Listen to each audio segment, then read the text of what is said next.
Allahumma sholli ala sayyidina Muhammad sholatan turaghibu wa tunashitu wa tuhammisu bihal jihad li ihya. Oke, assalamualaikum warahmatullahi wabarakatuh.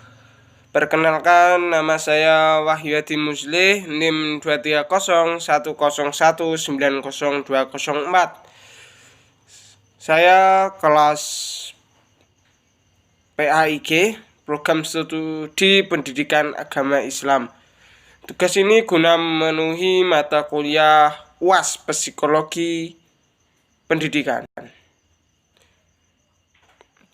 Selanjutnya, di sini saya akan sedikit menjelaskan mengenai psikologi pendidikan. Nanti ada dua bab ya teman-teman. Yang pertama adalah penyimpangan perilaku serta pemecahannya dan konsep pendidikan khusus.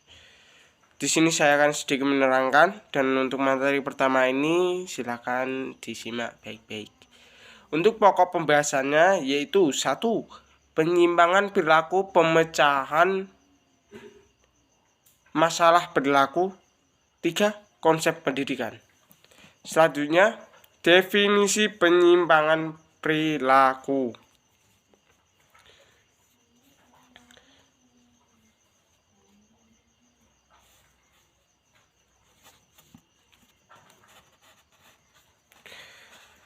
Baik, penyimpangan perilaku. Dalam sosiologi, segala tindakan yang melanggar norma atau nilai dalam masyarakat disebut sebagai perilaku menyimpang.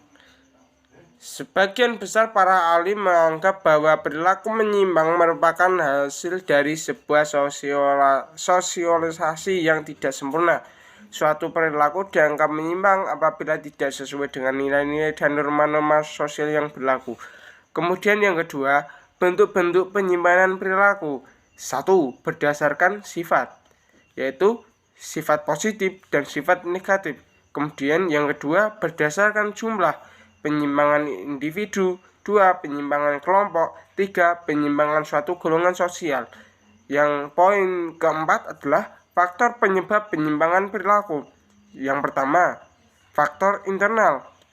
Dalam faktor internal ini ada dua sebab, yaitu dari faktor internal keinginan dan juga faktor internal perkembangan diri.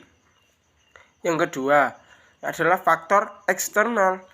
Dalam faktor eksternal ini ada dua faktor, yaitu 1. Aturan atau norma yang berlaku. Yang kedua adalah persaingan atau kompetisi.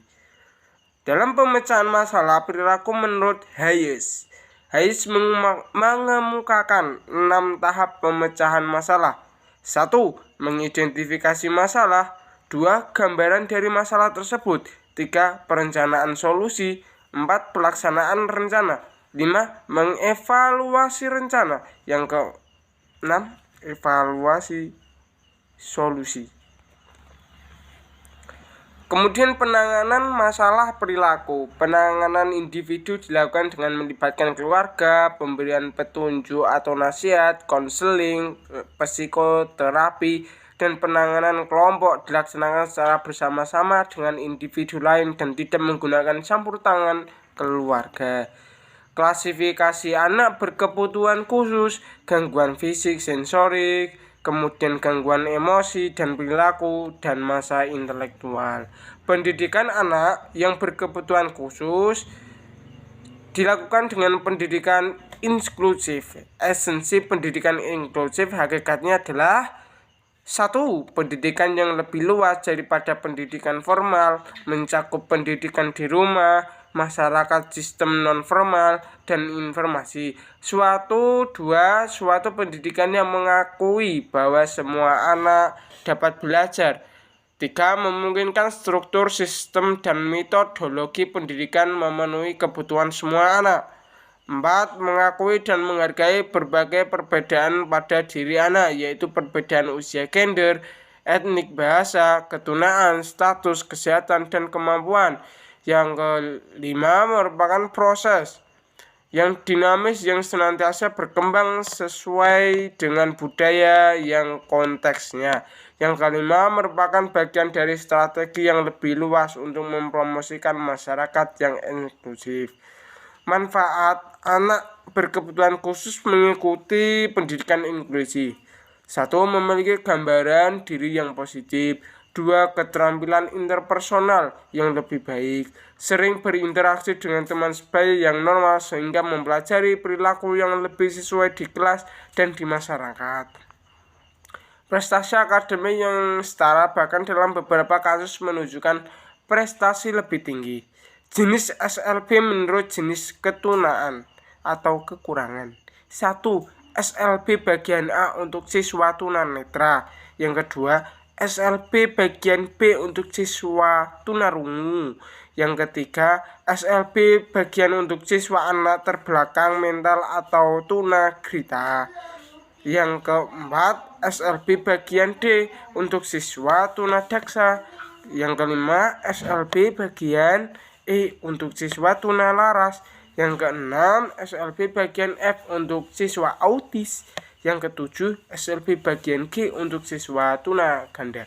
Terima kasih, ini untuk materi pertama. Selanjutnya untuk materi kedua akan disampaikan slide berikut. Baik, selanjutnya kita ke materi kedua. Materi kedua adalah belajar dan prinsip-prinsip pembelajaran. Kemudian pengertian dari belajar adalah suatu proses upaya yang dilakukan setiap individu untuk mendapatkan perubahan tingkah laku, baik dalam bentuk pengetahuan, keterampilan, sikap, dan nilai positif sebagai suatu pengalaman dari berbagai materi yang telah dipelajari. Adapun menurut Conbatch, belajar yang sebaik-baiknya adalah dengan mengalami. Dan dalam mengalami itu, si pelajar mempergunakan panca inderanya. B. Jenis-jenis belajar. Belajar isyarat, signal learning. Belajar stimulus respon. Belajar merantaikan learning. Selanjutnya belajar asosiasi verbal. Kemudian belajar membedakan. Kemudian selanjutnya belajar konsep. Kemudian belajar dalil. Dan belajar memecahkan masalah. C. Prinsip pembelajaran.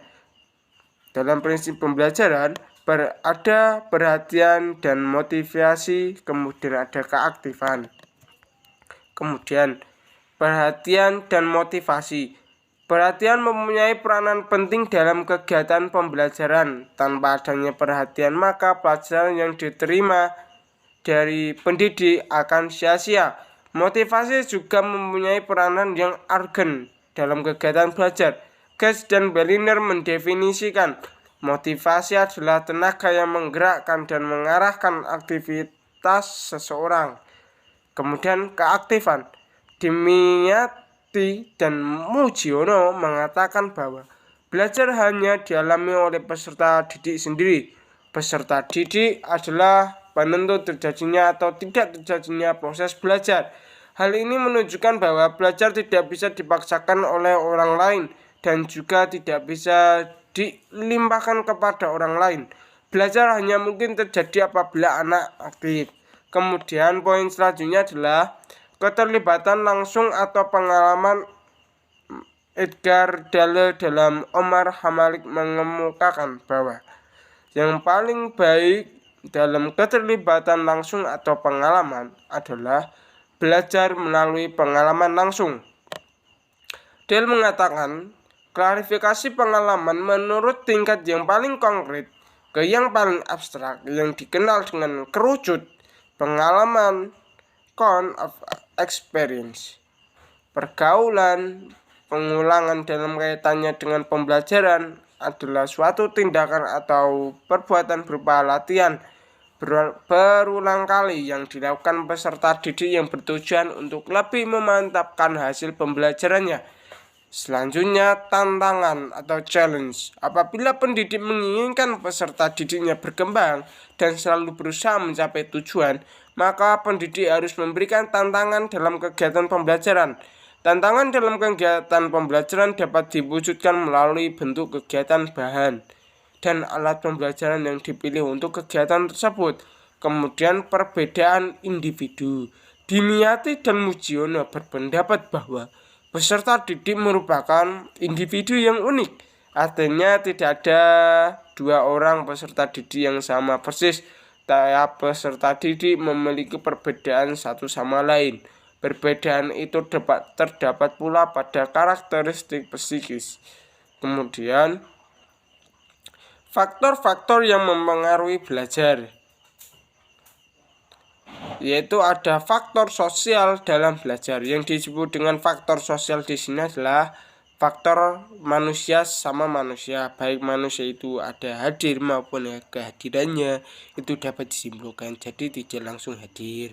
Kemudian faktor fisiologis dalam belajar, keadaan tonis jasmani pada umumnya, keadaan fungsi jasmani tertentu terutama fungsi panca indera, itu keadaan fungsi jasmani tertentu terutama fungsi panca indera. Faktor-faktor psikologi dalam belajar, suatu pendorong yang biasanya besar pengaruhnya dalam belajar anak-anak didik kita ialah cita-cita. Baik, terima kasih. Mungkin itu yang dapat saya sampaikan.